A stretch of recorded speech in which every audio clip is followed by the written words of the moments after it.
virtual Israel ride. We're not in Israel. We're in a bunch of different places. My name's Nigel Savage, and I'm CEO of Hazon. And this is a panel in which we want to give everybody a little bit of a sense of some of the different people who are involved in Hazon, some of the different programs. The question that stands behind all of Hazon's work is, what do we do when we're burning up the world and nobody has enough time and nobody has enough money and nobody knows what to do? And Jewish tradition very famously says we're not required to complete the task, but neither can we desist from it. And so from its very beginnings, Hazon has been about turning Jewish life outwards to try and make a more sustainable world for everybody and to strengthen Jewish life in the process. In the time that we've existed, the climate crisis has actually gotten worse, and we've developed greater clarity about what it is that we're trying to do. At the deepest level, everything that this organization is doing is aiming over the next 10 years in really changing the nature of organized Jewish life. So that if 10 years from now you walk into a Jewish institution anywhere, it will be absolutely clear that to be Jewish is to work for a more sustainable world for everybody. But how do we do that? Well, there's no one way to do it. We have to use different leverage points. We have to leverage Jewish tradition. We have to leverage great people and leadership. We have to focus on individuals and institutions and the wider community. And so I'm really thrilled this evening to welcome some of the people who are involved in some of the really different programs that Hazon does in the world. We're going to begin with one of our newest initiatives, and truthfully one of the most exciting, and that's the Jewish Youth Climate Movement. It arose actually because some of us who are no longer teenagers were really impressed by Greta Thunberg and really inspired by her and really provoked by her.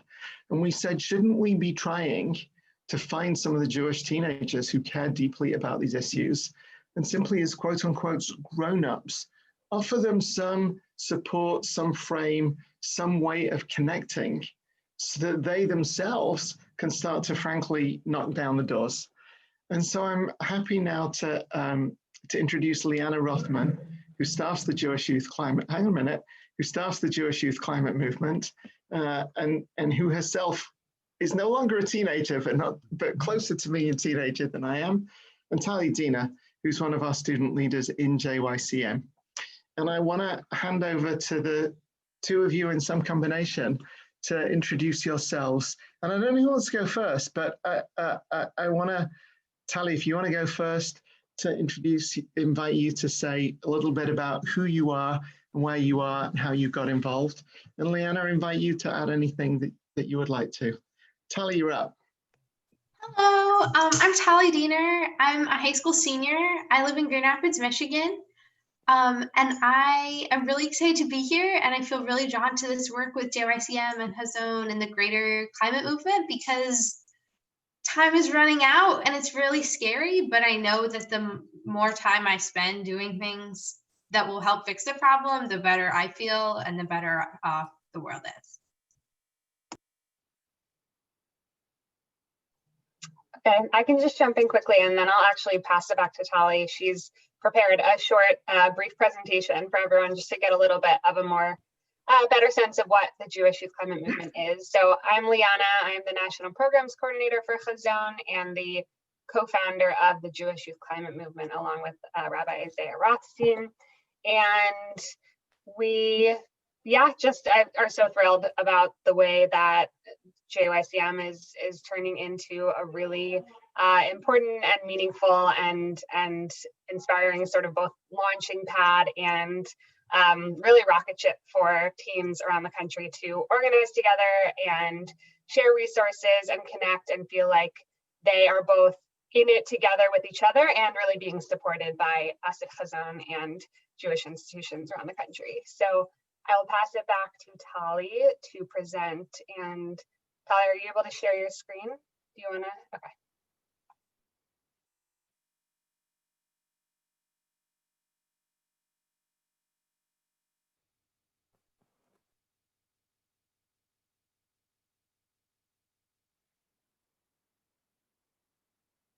Hi, sorry, I was muted.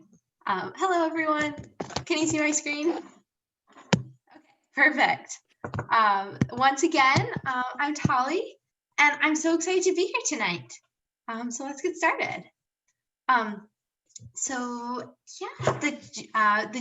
Liana said, the Jewish Youth Climate Movement was founded by Hazon in 2020. We're dedicated to mitigating climate change by empowering youth, mobilizing our communities, and taking action. And we do this because we believe in using our Jewish values as a motivation to create a more equitable and sustainable world for everyone.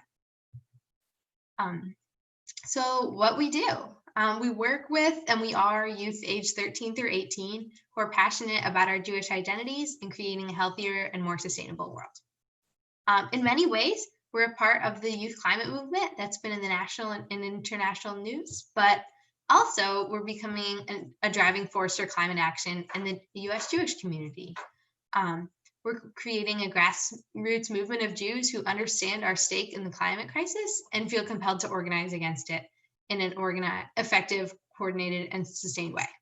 We are becoming the moral leaders of the climate movement, and we're bringing everyone we know and love along with us. So who are we? We're Jewish youth all across the country, working together, using our Jewish values to create a sustainable and equitable world. And one of the amazing things about Zoom that we all use now is that we are all across the country. I have friends on both coasts from JYCM, and it's really exciting that everyone has all these different perspectives and ideas. So why JYCM? There are plenty of secular movements, but we really believe that as American Jews, we have an obligation to fight injustice everywhere.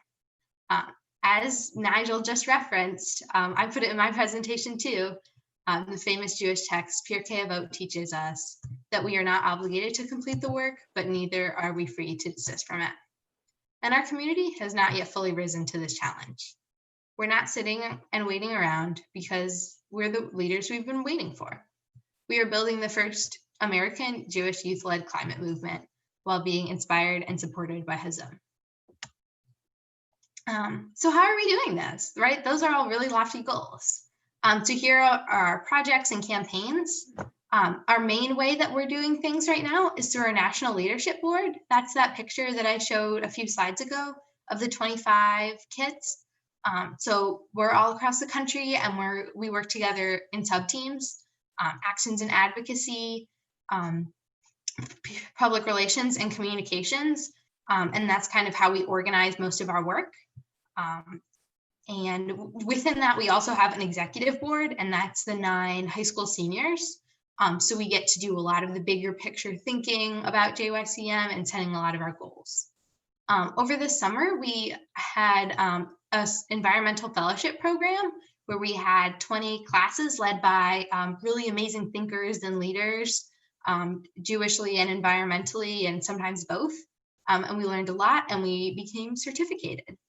We also participated in the Hazon rides.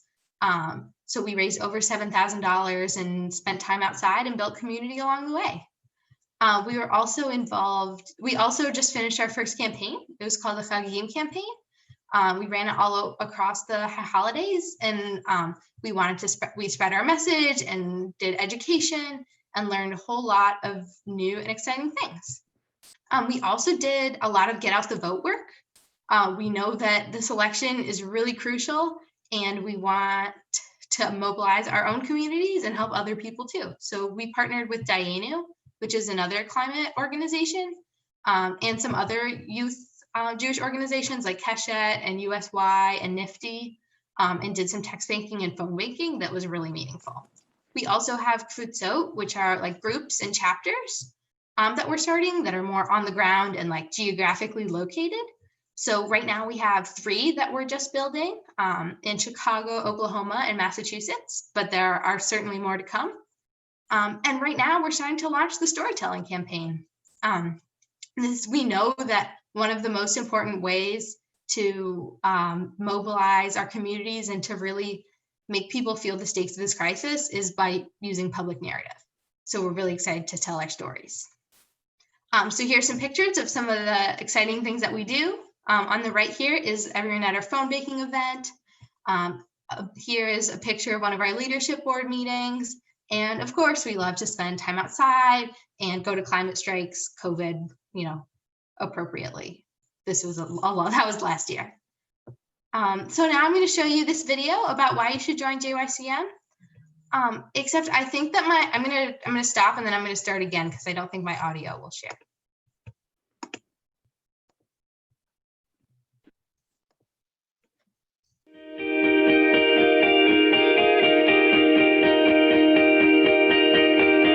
I'm a part of JYCM because the climate crisis is the fight of our time, and we need to do everything in our power to mitigate its worst effects. I wanted to create a platform for Jewish teens all over the world to connect, feel empowered, and advocate for our Earth, create change.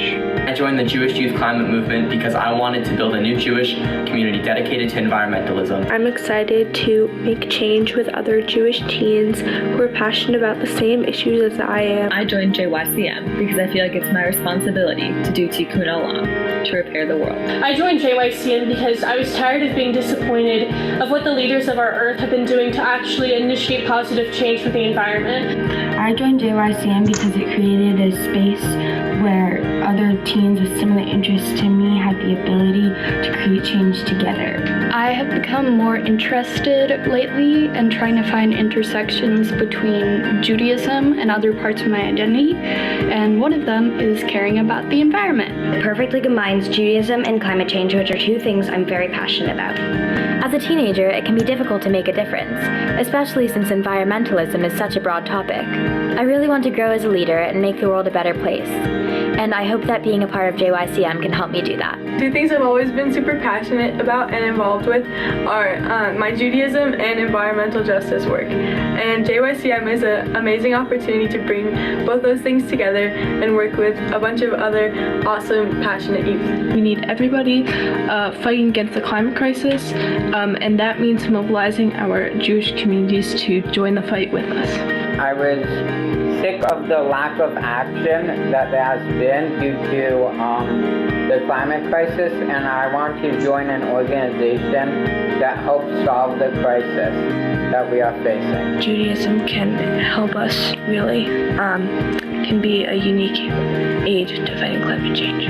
Climate change is one of the biggest issues affecting young people today and down the line, and I think that it's very important that we bring a responsible and effective climate change legislation, and that we get it passed, and that we start working on the problem. There's kind of been two really big parts of my identity for a while, which has been my Jewish identity and connecting with my culture and protesting and organizing people to stand up for what I know is right. And this seemed to be just an incredible way to bring those two parts of me together in a really powerful way.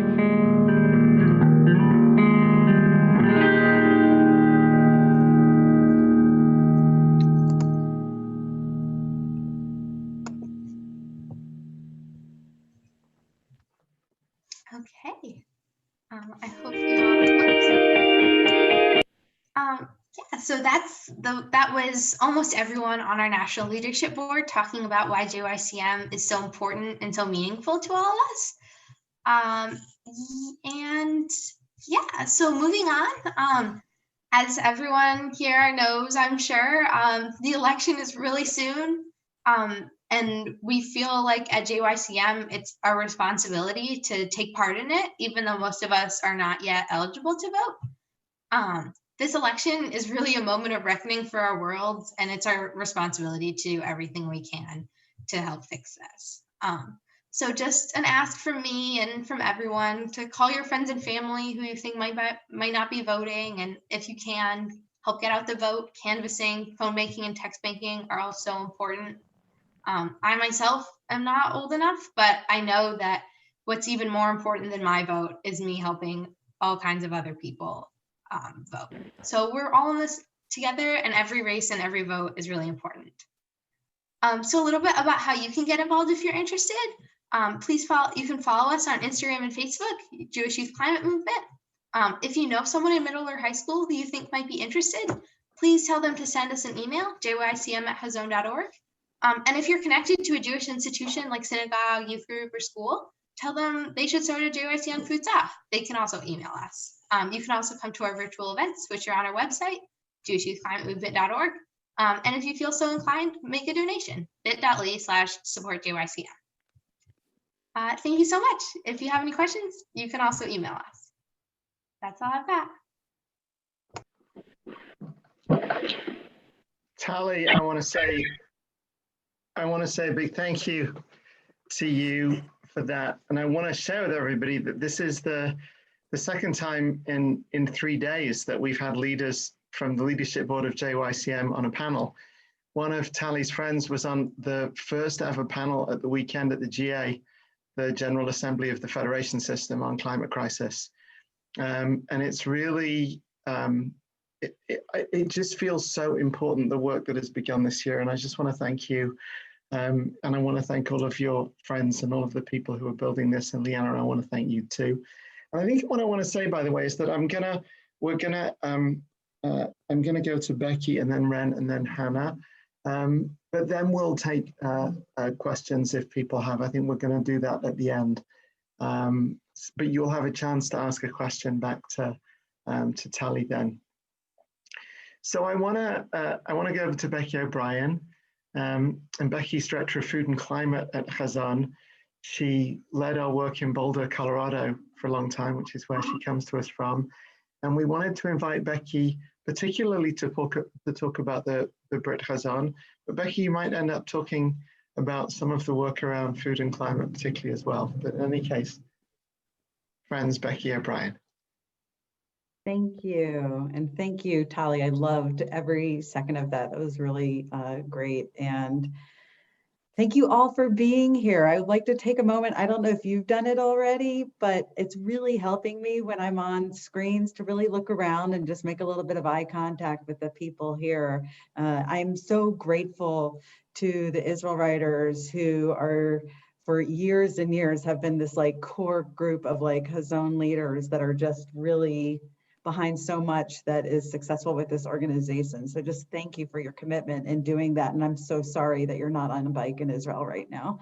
So, but with that, I will share my screen with you and dive into a little bit about the Brit Hazon.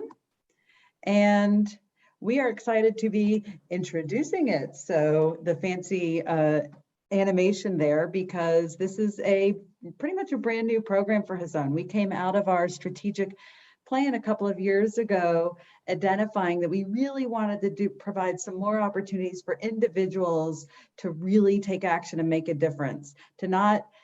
Coming to our food conference is wonderful. Being part of our Adama or Jaffe Fellowship is really terrific. Being a leader of a SEAL site, running a Tu B'Shvat Seder, there's so many wonderful things that you can do.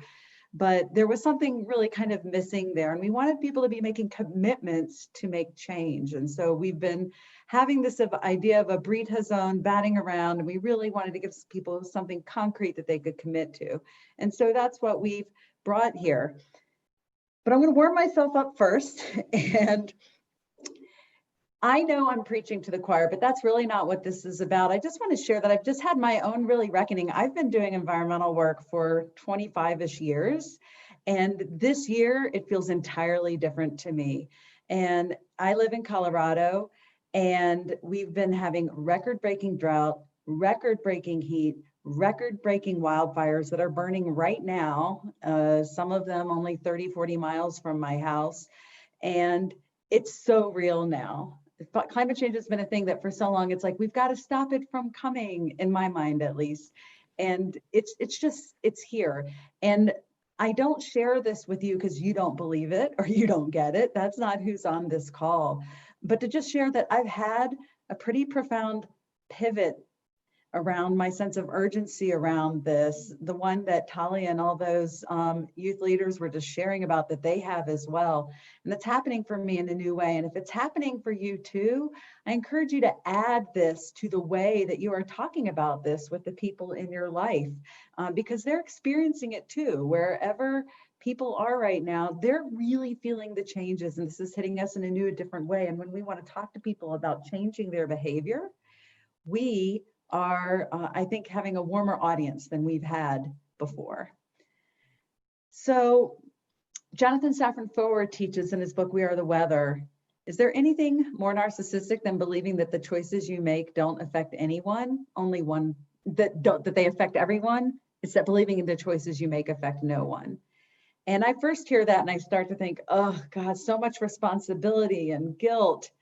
And then I think of Granny Haddock, Granny D, who was an activist who in her 80s walked across the country, walked across the United States in her 80s to raise awareness about the issues she cared about. And she talks about how lucky we are to live in this time. Oh, be joyful that you are a warrior in this great time where the choices we make, where the efforts that we make really make a difference. And so I go from feeling like, oh, and guilt and whatever to like, oh, right, I have so much power. And that's really exciting for me. And the Breed Hazon is about tapping in to people using that power. It's a commitment to change. And we have 6 commitments that people can make that they can commit to for 6 weeks. And these are the commitments that you can select from. And once you pick a commitment, we have a commitment like reduce food waste. And okay, reduce food waste. So you could like throw away one less thing and be done? Well, no, it's a commitment. And then we're going to give you some specific actions. So when you go to hazon.org/breed, and you click on say, I'm interested in maybe reducing my food waste, what you'll see here are 6 options, technically 7 if you want to create your own, but we've created 6 specific actions that you can choose. So you don't have to think, how do I do this? What does this look like? We give you very specific ideas and you pick 1, 2, or 3 of those actions that you're going to stick to for the next 6 weeks. And then, I'll go back. And so you'll commit to those for 6 weeks. And on the website, you'll see it says trust your senses. You'll hit that little plus or hit the trust your senses and open up. And what it talks about is how food labeling in this country is not standardized at all. So you have best by, sell by, eat by, prepare by, all these fresh by dates. And everybody thinks those are expiration dates. And tons, literally tons and tons of food is being thrown away every day, actually. Millions of tons every year that have just an expiration date. The food itself isn't bad, but someone saw Best Buy and tossed it. So this is about learning how to trust your senses and know whether food has gone bad or not through smell, through taste, through just looking at it and not blindly just seeing a date and throwing it out. So that's one specific example of something that you can do to stop wasting as much food. And so 1 commitment, 1 to 3 actions, and then commit for 6 weeks. And so before we launched this out into the world, we actually went through some testing to make sure this program was set up well, that our strategy and thinking behind it would actually work. And we got some really powerful feedback. And it seems like a small thing, but people were really telling us the fact that I made this commitment that I just said on the internet somewhere, hey, I'm going to do this. It changed their behavior. Those were the reports people shared. I experimented more. I was about to give up and then remembered that I said I was going to do this, and so I didn't. And one person explained to us, the Breed Hazon is an opportunity to help our Earth in the best ways possible. Breed Hazon educates us about our planet and helps us as individuals to become habituated, to go step by step to get us closer to the goal of sustaining our world. It brings us back to the original beginning where we are entrusted to use our Earth in a careful manner, which I thought was really beautiful. So what happens is you sign up for the Breed and you're going to get a series of 6 emails, a weekly email that has Jewish wisdom, resources connecting you to organizations and other things that are already available to support you in doing the action you did, some tips and education around why this is an environmentally impactful thing to be doing, and connecting to the community, the wider community that are doing this. This is becoming a movement. We are going to have thousands of people participating in the Breed Hazon, all of you among them, I trust. And we're joining with millions of others around the world that are taking this time seriously. Hazon teaches that we are facing a global climate crisis and Jewish tradition compels us to respond. Jewish tradition doesn't compel us to sit around and talk about it, to moan and kvetch about it, but to respond, to take action. And that's what the Breed Hazon is for. And so I hope that you will sign up and that you will join us in being part of the solution. You certainly already are by being part of the Israel ride. And so please do consider signing up for the Breed Hazon, spreading the word. We're having a soft launch now. We're kind of letting it out into the world and letting the election dominate the general mindset of everybody. And this winter, as we start going into the new year, people are thinking about resolutions. We're going to be really shouting this from the rooftops, but it is open now and you can sign up at any time and spread the word. And always we welcome your input on your experience with it as well. We'd love to share your stories, get your feedback, etc. So be in touch. I'm Becky at hazon.org if you have questions. And as Nigel said, I'm also our Director of Food and Climate, and we work really hard to make people start to understand the connections between their food choices and climate change. And so you'll see that 2 of those commitments were transitioning to plant-rich diets and reducing food waste. And those are 2 super powerful actions that we can be taking. And I don't just say that because I'm the Director of Food and Climate. Project Drawdown, one of the preeminent climate research organizations in the world, has done the research from academics and researchers from around the world, and these are these are in the top 5 actions that we can be taking, and actually reducing food waste and plant-rich diets are actually numbers 1 and 3. And so it's not just like, oh, we think it's a good idea. We really know this can make a really big difference. So please do sign up, and thank you again. I'm so glad you're here. Nice to see you all. Becky, thank you for that. Really, really, really thank you. So I want to use this also as a segue now to go from Becky to Ren. Becky began by running the work that we were doing in Boulder, Colorado. And Boulder is a small enough community that we've really driven systemic change there over the last 8 years. And if you step into Jewish life in Boulder today, it's different than it was 10 years ago. Boulder has the first JCC in North America to have opened with a working organic farm, a working educational farm as part of it. And that arose directly out of our work. You can join the local conservative shul, and it has davening, which shuls have, and education, which shuls have, but it also has chickens and goats, which most shuls don't have. But it was partly based on the work there that the Detroit Jewish community got in touch with us and said, we've started to see what Hazon has been doing in other parts of the country. Could you guys come to town and start to bring whatever it is that you do to bear here to help us connect the city and the suburbs, the Jewish community and the African American community, to use work around sustainability and food to create genuinely a better community for everybody and to strengthen Jewish life in the process. And so I'm happy now to hand over to Ren Hack. Ren has been leading our work in Detroit for the last, I think, 3 years, 2-3 years. And the work that's going on in Detroit at this point is doubly significant. There has been systemic work in moving forwards the Hazon Seal of Sustainability and launching different projects in different places. But it's also been a strong year this year in a post-COVID response, because Ren and our team there swiveled to really make a difference on the ground. So Ren, I'm happy to hand over to you to talk a little bit about what you and Hazon Detroit have been up to. Thank you, Nigel.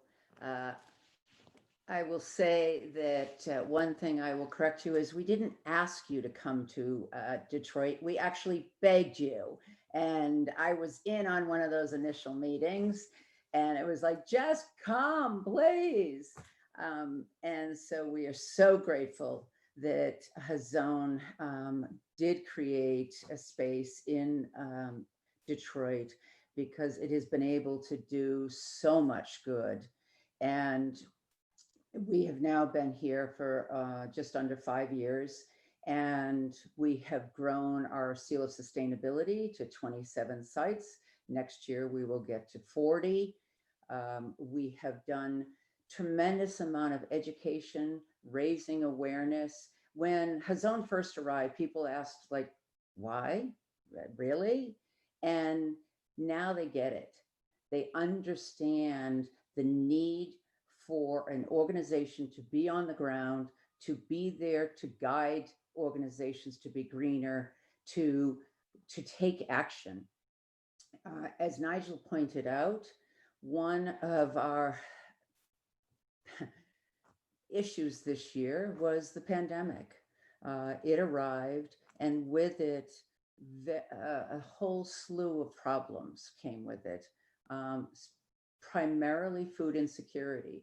We literally saw 1 week into the pandemic issues of hunger, and they were not, my first view of it is we had gotten a call from a warehouse. We had done some food rescue prior to the pandemic hitting us. And when I say food rescue, I mean that we actually would get a call from a caterer after a B'nai Mitzvah and say, hey, we've got extra prepared food, come and grab it.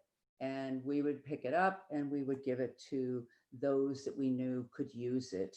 When the pandemic hit, we were getting calls from actual warehouses who said, listen, food has been in the system, it's been ordered, it's arrived, it has no place to go. And it was there that I met 2 young women who were post-college age, who had been out of work for 1 week and already looking for food. And it hit me at that point that, like, wow, we're going to have a real problem. And for Hazon, especially in Hazon Detroit, which is the lab of sustainability, we needed to get to our most sustainable base, which for us was, let's deal with the hunger. And Becky, you fed me the line of, in terms of reducing waste, we have not only been able to feed so many people, but we've also been able to reduce waste, because what we've done is do food rescue. And I'm going to share my screen, I hope. Let's see. Whoopsie. I'm sorry, I apologize. I've been driving a truck far more than I've been working on a computer. And there we go. Okay. And there we go. Okay. So for us, food rescue has meant so many things, and it's involved so many people. This has been a movement that began with a few people and now has hundreds and hundreds. And the Jewish community has become so involved in this. The pictures you're about to see are a myriad of shots of different pieces and different portals that we've entered the food systems with. Just last week on the top picture, you see a freezer full of food. We had 7 volunteers come to a Campfire Girls camp that was donated to us. It was a certified kitchen, and with rescued food, that is dried beans, tomatoes, hamburger, banana nut mix, chicken. We were able to make over 600 pounds of food that can then get out to pantries. The picture to the right of that is food that we're actually rescuing from box stores. 3 times, at least a minimum of 3 times a week, we get into a truck, and in fact, you can see it on the bottom. It's a truck that we received through a grant through United Way, and we go to a box store and they fill it with 3 pallets, and we then distribute it to we're now at over 45 pantries throughout 4 counties. And when I tell you, these aren't just pantries that have been established and are just simply, we're adding to what they have. These are pantries that are literally pop up. They are pantries that have been created out of people's garages, out of people's front lawns. Here you see on the bottom right is a woman by the name of April. She literally started on her front lawn in Redford, Michigan, and she has grown to the point that she now is working at the local high school. The neighbors started complaining because the lines were so ridiculously long that she's moved to the back of the football field. And we were able to deliver her food to. The bottom left is Temple Israel, which is the largest Reform congregation in the country. They had had an ongoing pantry serving 80 cars, 80 families every like first and third of the month on a Tuesday. They've jumped to 280 cars. When I was there last week, it looked like the high holidays. There was not a space, an open space in that parking lot. We brought them just last week 8,000 pounds of food. That didn't include all the food that Forgotten Harvest, which is one of our rescue organizations, defined rescue organizations. We don't consider ourselves defined. We are just simply answering the call. So it's the need is immense. But fortunately, I would say there is no need for anyone to be hungry in this area. We are fortunate enough that enough people have gathered together. We ourselves have rescued over 270,000 pounds of food since just the end of June. And that's food that would have been thrown away and put into the landfills, as Becky talked about. We are literally diverting. All the food you see here is food that would have, especially those bottom pictures, that was food picked up from grocery stores that was going to go into the trash. The food in the pictures above is food that has been donated. Shoals have now created outdoor food donation sites that you can just simply drop off.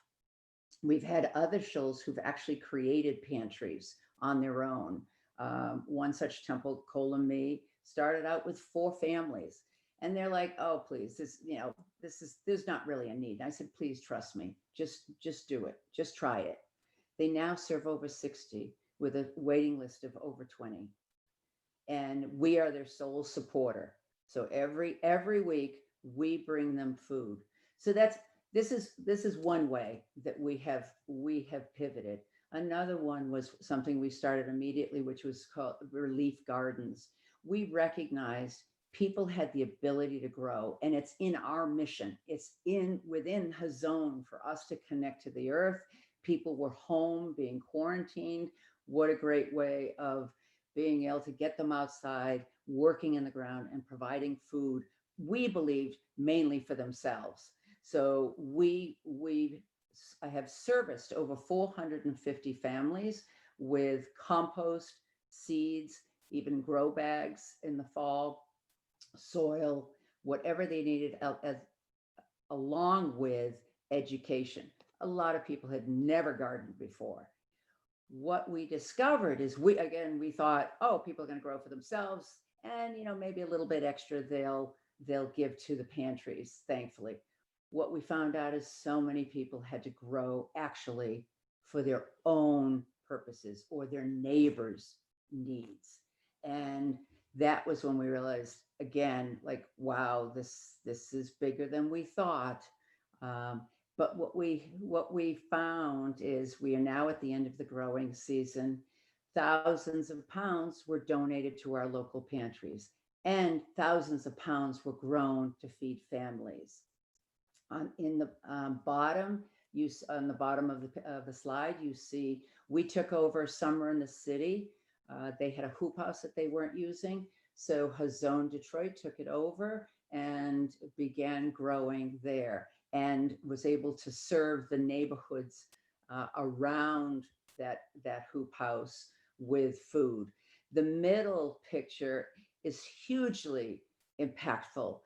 Farber Farms belongs to Tamarack Camps, one of our Jewish overnight camps. Obviously, this year they were not able to open, but what they did do is they agreed to keep their farm running. We supported them with tools and vegetable wash that they needed. And every week we've been able to drive up, it's about 45 minutes north of here, and get garbage bags full of vegetables. To the right, you'll see we partnered with Big Green, which some of you may recognize. It is the organization that Kimball I just lost it. Yeah, Elon Musk, Kimball Musk, Elon Musk's brother. He created this philanthropic organization which puts gardens into schools and is able to use education to raise awareness on growing as well as the nutritional value of fresh vegetables. All those schools were closed. We have many of those gardens in our area, but the schools were closed and those gardens were laying fallow. We were able to talk with them, partner with them, provide them with seeds, any distribution, and they were able to get 15 gardens going and serve the community. And it was, again, huge. Our other huge pivot, many of you know, Detroit provides a food festival every year. Typically, 7,000 people come together and have a super time learning about sustainability and organizations in our community who are doing wonderful work. We couldn't do that this year. And so Hazon Detroit, especially with Marla, who's on the left, came up with an idea of let's put Food Festival in a box. We have so many businesses, small businesses that are doing great work, creating great sustainable products that don't have the venue to sell. And so we purchased the product.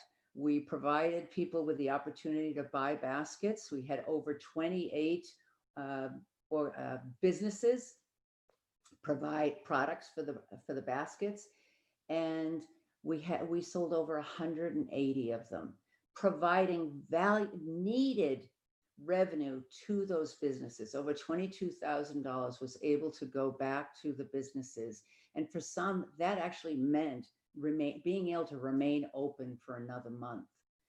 So it was huge. It was fun. It was crazy, but it was just a way of thinking and innovating and creating something different in a time of crisis. And I think that's so much of Hazon's capability and what we're so good at, whether it's the Brief Hazon or the Youth Climate Action.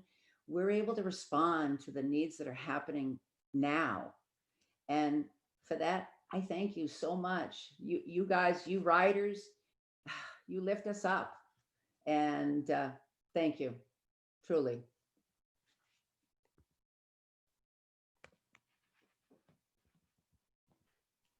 Ren, thank you very, very much indeed for that. Thank you so much. And I want to turn lastly now to Hannah Henza.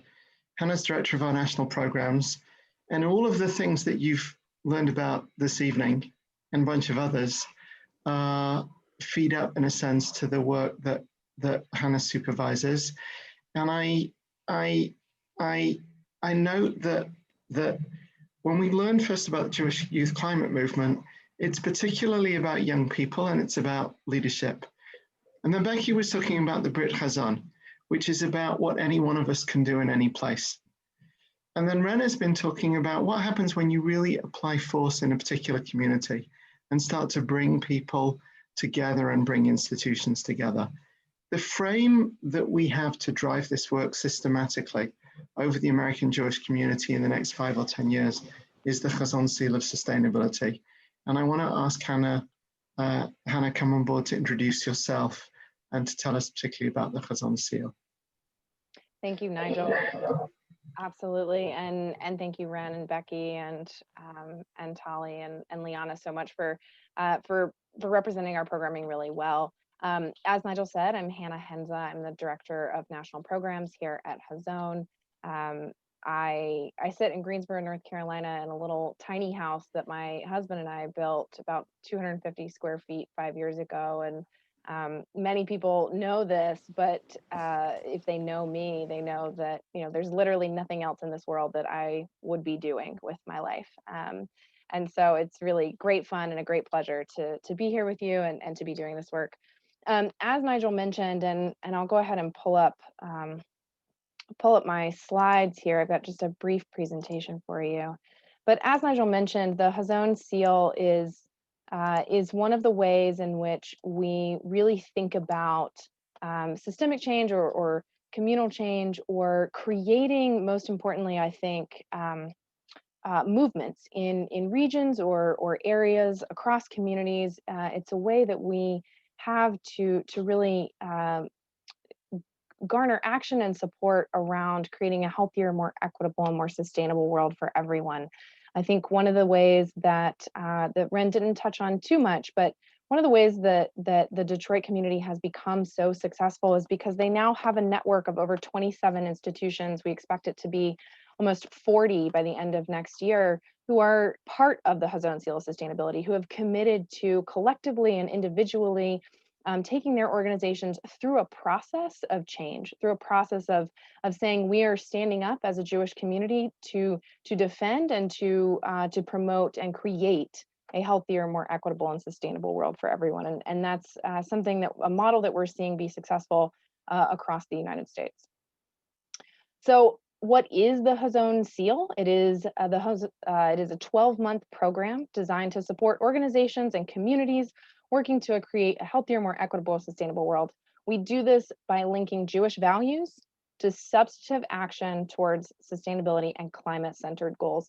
So it is not just about solar panels and reducing food waste. It is that, but it is more about bringing Jewish life, bringing Jewish tradition alive in a community who is thinking about the future, thinking about the past, and thinking about the intersection of how all of these components to Jewish life are relevant to what we're doing today.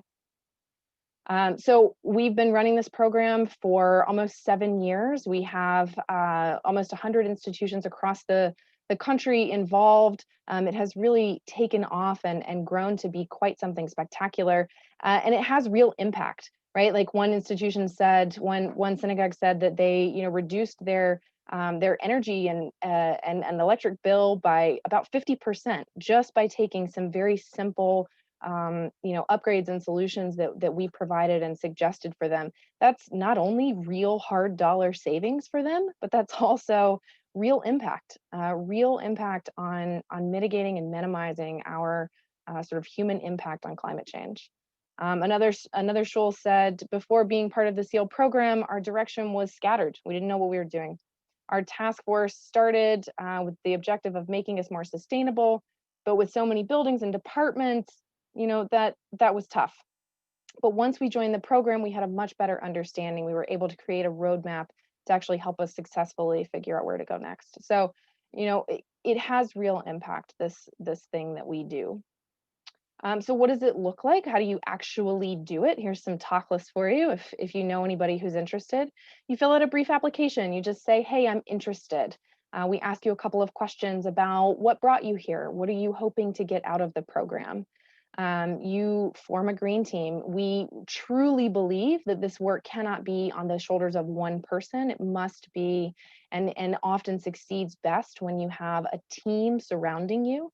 So we really encourage, and we have lots of resources to help folks sort of create a committee or a team to support them in this work wherever they are.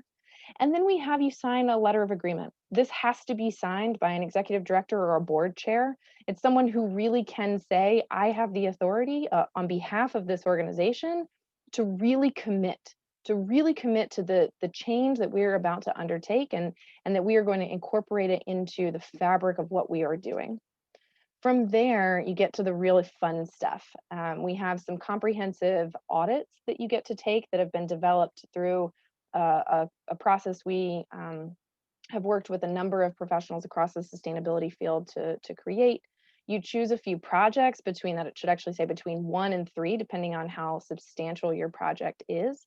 And then you complete that over the course of 12 months with the support of either a regional or a national cohort, depending on how you're sort of grouped within the program, consultation calls, and then of course a year-end report. And then we present you with your Hazon Seal. You've earned it. You get to hang it up, you get to enjoy it, you get to show it off. Some additional things that we think are fun, like I mentioned, the certification program, when we have them available, and we have a mini grant program that really kickstarts some of these initiatives.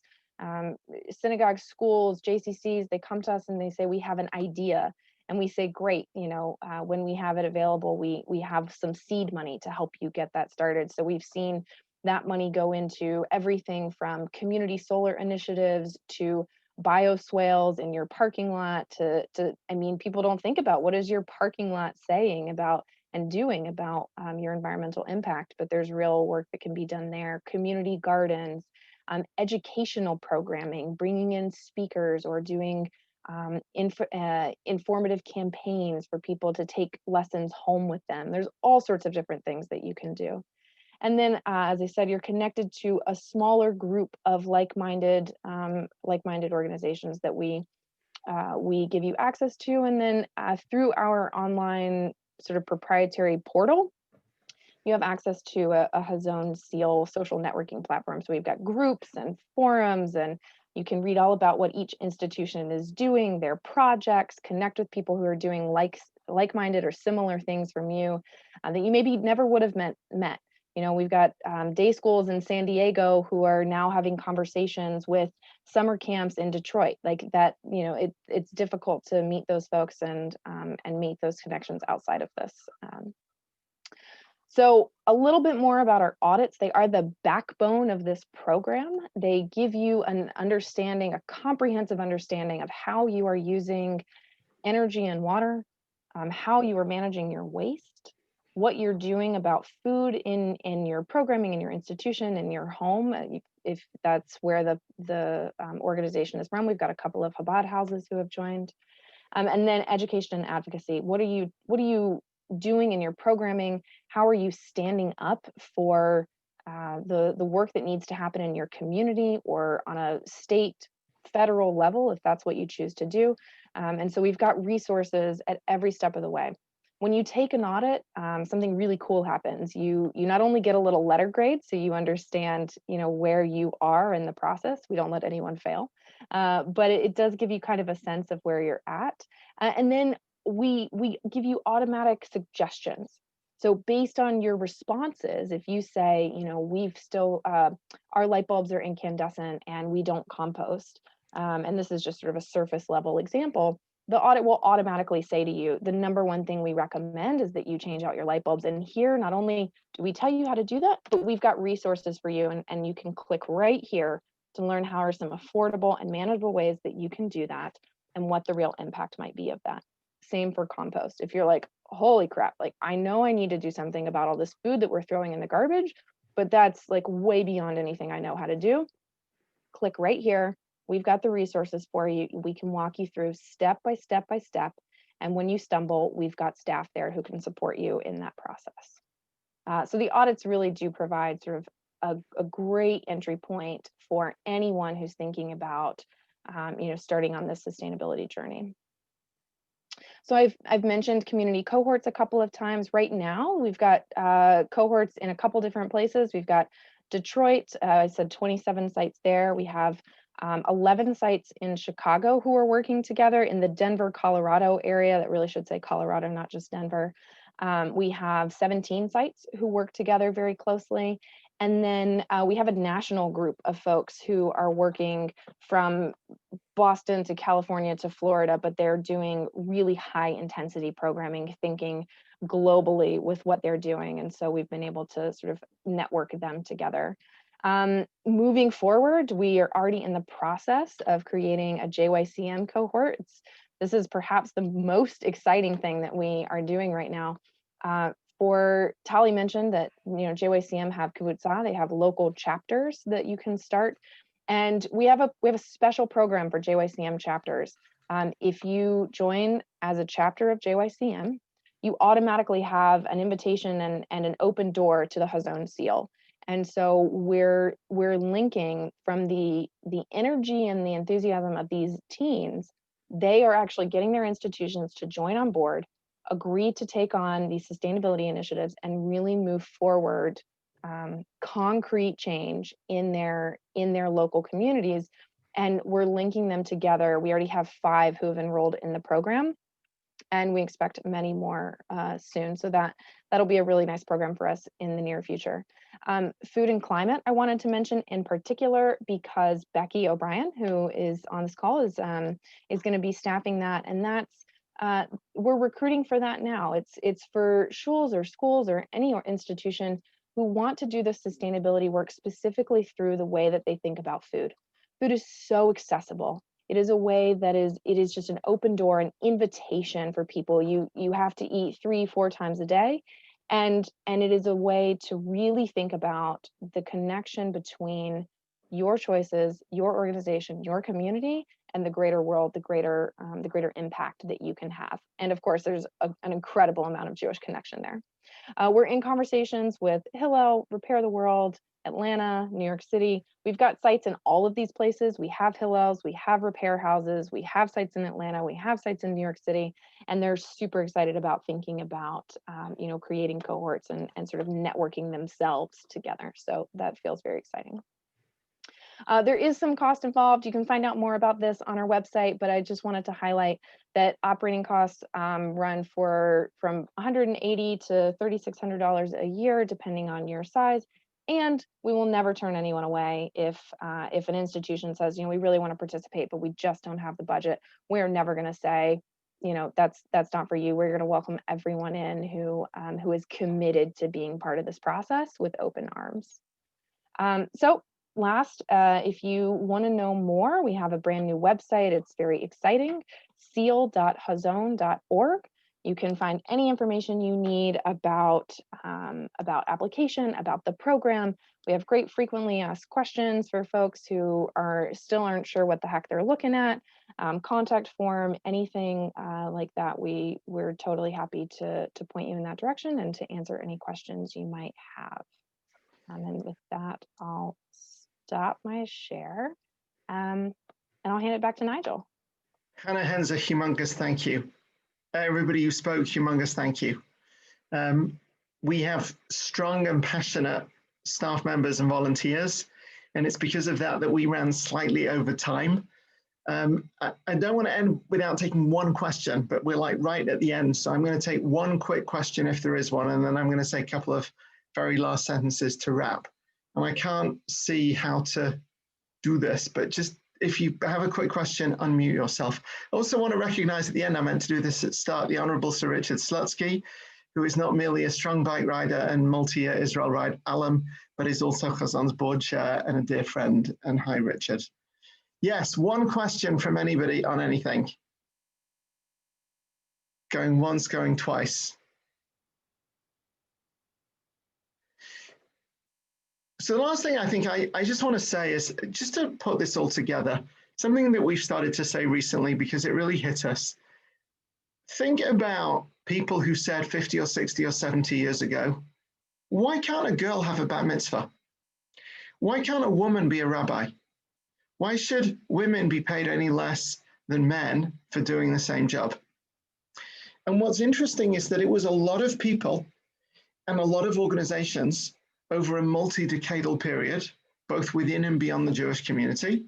But if you step into any Jewish institution today, for a girl or a boy or anybody else, it is different than it was 50 years ago.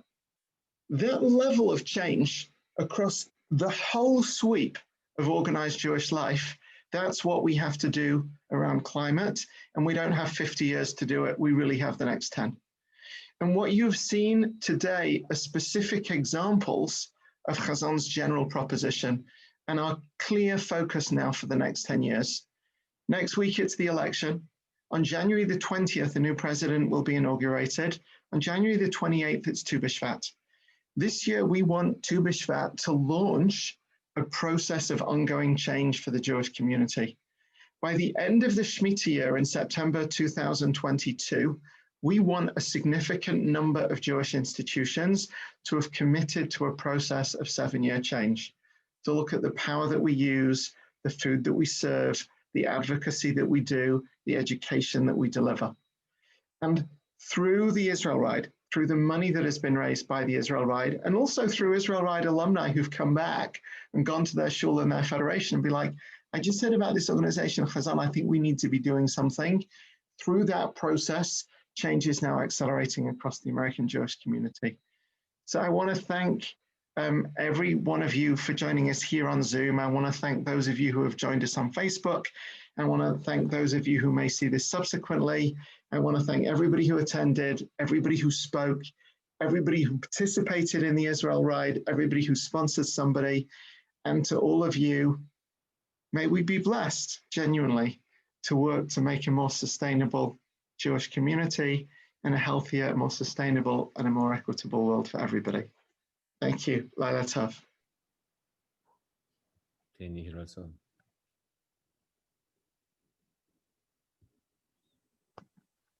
Thank you everyone for joining us. Thank you, Alana and Sarah.